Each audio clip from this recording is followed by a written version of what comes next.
بہت احادیث اپنے ہاتھوں سے لکھی ہیں لاکھوں کی تعداد میں، اور جب بھی احادیث لکھتے ہوئے میرے نبی کا نام آتا تھا تو مچل کے درود پاک لکھا کرتا تھا، پڑھتا بھی تھا، لکھتا بھی تھا۔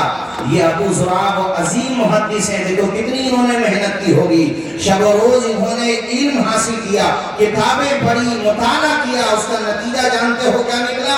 ان کا ایک محب تھا، چاہنے والا تھا، ان کے حوالے سے بات کرتے کرتے سامنے والے سے کہہ بیٹھا کہ میرے شیخ کو، میرے ممدوح کو، میرے ابو زرعہ کو 1,00,000 احادیث زبانی یاد ہیں۔ سامنے والے نے کہا یار 1,00,000 تو نہیں یاد ہوں گی، کہا نہیں یاد ہے، بحث زیادہ بڑی، تو اس نے یہ قسم لے لی کہ اگر 1,00,000 احادیث یاد نہ ہوں تو میری بیوی پہ طلاق پڑ جائے۔ پھر دوڑا حضرت کے پاس گیا، حضرت نے کہا اس طرح کی قسم تو تمہیں خیر نہیں لینا تھی، مگر میں تمہاری تسلی کے لیے بتاتا ہوں کہ مجھے الحمدللہ رب کے کرم سے 4 سے 5 لاکھ احادیث یاد ہے، الحمدللہ۔ ذرا زور سے بولو نا یار سبحان اللہ۔ فرمایا 1,00,000 حدیثیں تو مجھے اس طرح یاد ہیں جیسے آپ لوگوں کو قل هو اللہ شریف یاد ہوتا ہے، یعنی رات میں بھی اگر قل هو اللہ پڑھو گے تو متشابہ نہیں لگے گا، آپ کو یہ نہیں ہے کہ اس میں متشابہ لگے، یہ سنانا پڑ جائے قل هو اللہ شریف تو آپ کہو کہ مجھے ذرا ایک مرتبہ میں قرآن شریف دیکھوں تب سناؤں گا۔ اس طرح سے فرماتے ہیں کہ ایسے مجھے یاد ہیں، ایسا غضب کا رب نے انہیں حافظہ عطا فرمایا۔ وجہ کیا تھی؟ انہماک تھا، کتابیں پڑھتے تھے۔ آج میری قوم کے ہاتھوں میں موبائل کیا آیا ہے، کتابوں سے رشتہ ٹوٹتا چلا جا رہا ہے۔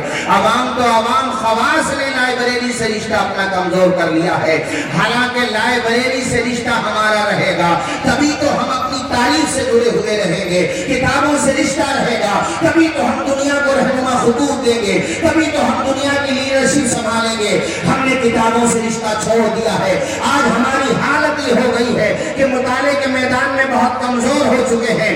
اللہ اکبر کبیرہ، یہ ابو زرعہ ہے، کتابیں پڑھاتے رہے، حدیثیں پڑھاتے رہے، شاگرد بناتے رہے۔ ایک وقت میں ان کی ترسا ہوئے، 10,000 طلبہ آ کر کے حدیثیں پڑھتے تھے، ہزاروں محدثین ان کی بارگاہ میں استفادہ کرتے تھے۔ اللہ تعالیٰ نے ان کو ایسا شہرہ عطا فرمایا کہ دنیا میں ان کا نام روشن ہو گیا تھا، علمی حلقوں میں ان کا چرچا ہوتا تھا۔ آپ رب کی شان دیکھیے کہ ان کو کیسی عزت مل رہی ہے۔ جب ان کا نزا کا وقت آیا، رب چاہتا تھا کہ زمانے والوں دیکھو میرے اس بندے کی شان کیا ہے۔ آپ دیکھیے معاملہ یہ ہوتا ہے کہ نزا کا وقت چل رہا ہے اور ان کے پاس تلامذہ ان کے ساتھی بیٹھے ہوئے ہیں، ان سے کہتے ہیں شیخ ابو زرعہ کلمہ شریف پڑھیے، ان کو تلقین کرتے ہیں جو کہ حدیث میں آیا ہے اپنے مرنے والوں کے سامنے کلمہ پڑھا کرو، تم جب کلمہ پڑھو گے تمہیں سن کر کے وہ بھی کلمہ پڑھے گا، اس لیے کہ جس نے بوقت اجل کلمہ پڑھ لیا ہے رب کے کرم سے وہ جنت میں داخل ہوگا۔ اے لوگوں، پوری زندگی حدیثیں پڑھاتے رہے مگر نزا کے وقت انہیں کلمہ یاد نہیں آ رہا ہے، یہ کیسی عجیب بات ہو گئی۔ بڑے بڑے محدثین پریشان ہیں، یا اللہ۔ شیخ ابو زرعہ کو بہت پابند صوم و صلاۃ تھے، تہجد گزار تھے، بڑے نیک تھے اور واقعتاً نیک تھے ہی، زندگی خدمت دین متین میں گزاری، مگر ان کی زبان پہ کلمہ کیوں نہیں آ رہا ہے؟ اسی دوران آپ کے ایک ساتھی تھے شیخ ابو حاتم رازی، انہوں نے کہا ایک کام کرو، جس حدیث میں کلمے کی تلقین کی گئی ہے اس حدیث کی سند پڑھ دو۔ سند کا مطلب یہ ہوتا ہے یہ حدیث ہم نے ان سے سنی، انہوں نے ان سے سنی، انہوں نے ان سے سنی، یعنی یہ حدیث حضور کی جن ذریعوں سے آئی ہے، جن محدثین کے ذریعے آئی ہے، جن علماء کے ذریعے آئی ہے، ان علماء کا نام پڑھ دو، ہمیں امید ہے کہ انہیں کلمہ یاد آ جائے گا۔ ایسے ہی ہوا، چنانچہ ان کے سامنے صرف 2 راویوں کے نام لیے گئے، سامنے بیٹھے ہوئے ایک محدث نے پڑھا حدثنا ضحاک بن المخلد عن عبد الحمید، اتنا ہی پڑھا تھا کہ انہیں راویوں کے نام یاد آتے چلے گئے، اب تک کلمہ یاد نہیں آ رہا تھا، لیکن علم حدیث سے محبت کا سرا دیکھو کہ جیسے ہی اس حدیث کی سند پڑھی گئی، جس حدیث میں کلمہ شریف پڑھنے کا حکم دیا گیا ہے، بوقت اجل بشارت دی گئی ہے، جیسے ہی 2 راویوں کا نام لیا، باقی راوی نزا کے وقت میں حضرت ابو زرعہ نے پڑھنے شروع کیے۔ مرکزی راوی کا نام لیا عن معاذ بن جبل قال قال رسول اللہ صلی اللہ تعالی علیہ وسلم من کان آخر کلامہ لا الہ الا اللہ دخل الجنہ۔ آپ نے بڑا अशहदु अन ला इलाहा इल्लल्लाह व अशहदु अन्ना मुहम्मदन अब्दुहु व रसूलुहु, और उसी वक्त उनकी जान कफ़स रूह यानी उनकी रूह कफ़स उसरी से परवाज़ कर जाती है। मौत भी आई है तो हदीस पढ़ते पढ़ते, जिंदगी गुजरी तो हदीस पढ़ते पढ़ते, कितना तवील ज़माना गुजर गया, 1200 साल से ज्यादा का तवील अरसा गुजरने के बाद आज मजहूर के इदारे में उनका नाम यूं ही नहीं लिया जा रहा है। बात यह है दामन मुस्तफा से जो लिपटा यगाना हो गया, जिसके हुजूर हो गए उसका ज़माना। नारे तकबीर, नारे रिसालत, मसलके आला हज़रत। और हमने बड़ी मेहनत से ये सींचा है इल्म को, इसे बचाना हमारी आपकी जिम्मेदारी है। अपने बच्चों के हाथों में कलम देना हमारी आपकी जिम्मेदारी है।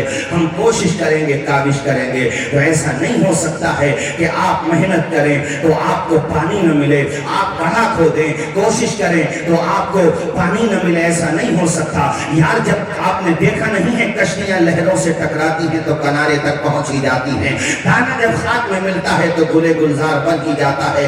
मिटा दे अपनी हस्ती को अगर कुछ मर्तबा चाहे कि दाना खाक में मिलकर गुले गुलजार होता है। और साहिबों मेहनत तो करो, जाकर के देखो बिलग्राम शरीफ में वफात है, बिलग्राम की शान देखो। अल्लाह अकबर, हमारे बुजुर्गों ने अपने वतन को छोड़ा है, अपने आबा अजदाद को छोड़ा है, तब जाकर के इस सरजमीन पर इस्लाम के पौधे को सरसब्ज़ और शादाब करने का काम किया है। बड़ी मेहनत की है। इन तलबा से भी कहता हूँ, इनके माँ बाप से भी कहता हूँ, यहाँ पर आए हुए एक दीनी भाई से कहता हूँ कि हर वक्त पुकारेगा तुझे प्यार से सौगार, दामन में उलझ कर तुझे रोकेंगे बहुत बार, दामन को बचाता हुआ खारों से गुजर जा, मंजिल तेरी आगे है तो खारों से गुजर।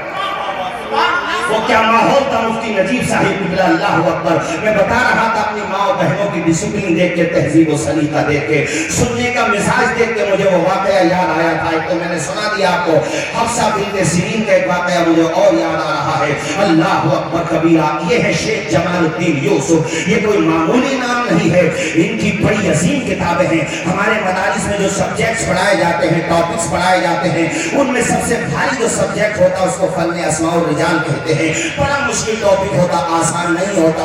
जिस बुजुर्ग ने उस टॉपिक पे किताबें लिखी वो सोचो वो कितना बड़ा मुहद्दिस होगा। शेख जमालुद्दीन यूसुफ, उनके इल्म का बड़ा शोहरा था, दूर दूर से लोग खुतूत लिख कर उनसे इस्तिफादा करते थे। मगर लिखा हुआ है उतना शोहरा शेख जमालुद्दीन यूसुफ का नहीं था जितना शोहरा उनकी बीवी उम्मे फातिमा आयशा बिनते इब्राहिम बिन सिद्दीक का था।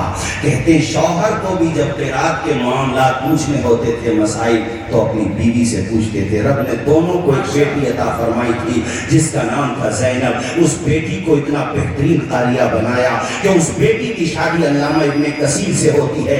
अल्लामा इब्ने कसीर कहते हैं मेरी ज़ौजा, मेरी बेटी जब कुरान और गुरसाहिबगंज वालों असीर मुफ्ती आज़म हाजी मजहर साहब ने आपको इल्म दिया है, उनको चुकार खाने नहीं दिए हैं, इल्म दिया है। अपनी बेटियों को भी पढ़ाओ। मैं जानता हूं कि वो दौर तो पैदा नहीं हो सकता मगर उसकी कुछ हवा तो हमें मिल सकती है कि बेटी भी आलिमा है, बीवी भी आलिमा है, माँ भी आलिमा है, शोहर भी आलिम है, बाप भी आलिम है, बेटा भी आलिम है। वो कैसा माहौल था। अरे ऐसे ही माहौल से तो सुल्तान सलाहुद्दीन अय्यूबी पैदा हुआ करते थे, ऐसे ही माहौल से तो दीन के दाई पैदा होते थे।